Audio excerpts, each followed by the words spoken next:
Excuse me aunty, కొంచెం side జరుగుతారా? ఆంటీయా? ఎవరితే నీకు aunty? నువ్వే నాకు ఆంటీ లెక్కున్నావు. నన్నే ఆంటీ అని పిలుస్తాను.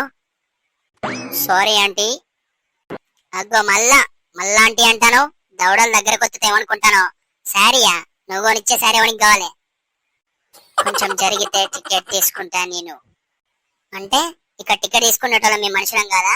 నువ్వు ఒక్కదానే పైసలు పెట్టి తీసుకుంటానని తెలవాలనా? ముందా జడేసుకో, ఒకటి కాకినాడ కోటి రాజమండ్రి పోతుంది.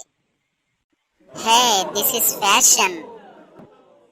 ఫ్యాషన్ ఫ్యాషన్ దయ్యం లెక్క విరబోసుకొని వచ్చి ఫ్యాషన్ నుండి ఫ్యాషన్ అయిపోయింది. ఓ అక్క, గప్పులతో ఎందుకు గొడవడతానో జరగచ్చు కదా కొంచెం. అంటే నేను గొడవడేదాన్ని లెక్క కనబడతానా? మంచిగా ఉన్నారు తల్లి బిడ్డలు ఇద్దరు కలిసి గొడవడకుండా నన్ను గొడవడతానంటారు. ఏ తలకాయ ఇట్లా తిరుగుతుందా ఏంది? ఆమె నా బిడ్డ అని చెప్పిందా నీకు? ఎప్పుడేమున్నది, ఇద్దరు ఎర్ర కలర్ వేసుకొచ్చింది కదా, తెత్తనే ఉన్నది. మాకు ఇట్లా బీరువాలో పెట్టొచ్చిన ఏంది? వెనకటికి నీలాంటిది ఒకటి ఎర్ర కలర్ డ్రెస్ వేసినోడల్లా నా మొగుడే అన్నదట. కళ్ళకు శత్వరాలు వచ్చినట్టున్నాయి. ఎర్ర కలర్ వేసుకునేది నువ్వు, నన్నంటవేందే బిత్తిరిదానా? నన్నే బిత్తిరిదానా అంటావానే జేడిగింజ మొహం దానా?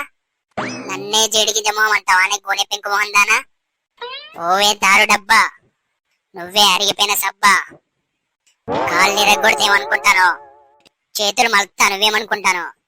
కొడితే మొహం పచ్చడైతే ఏమనుకుంటాను? నేను కొడితే పచ్చడి కాదు, మిక్సీలో వేసిన చట్నీలు అయిపోతుంది ఏమనుకుంటాను? హలో, ఇదేమన్నా బస్ అనుకుంటాలా? మీ బస్తీలో కొలాయి అనుకుంటాలా? ఈ గొడవైందే నీ వల్ల. నువ్వు టికెట్ ఇవ్వకుండా ఇప్పటిదాకా ఏం పడతాను? ముందు నీ సోయిలో నువ్వు ఉండే టికెట్ కొట్టు, తర్వాత మమ్మల్ని అంటూ. ఎక్కడక్క మీది? ఏమన్నది నెక్స్ట్ స్టాప్ అక్క. ఇప్పుడే కొట్టుకొచ్చారు కదే. ఫైనల్ గా మీరు వీడియో నచ్చితే లైక్ చేసి ఇలాంటి మరిన్ని వీడియోస్ కోసం సబ్స్క్రైబ్ చేసుకోండి గైస్.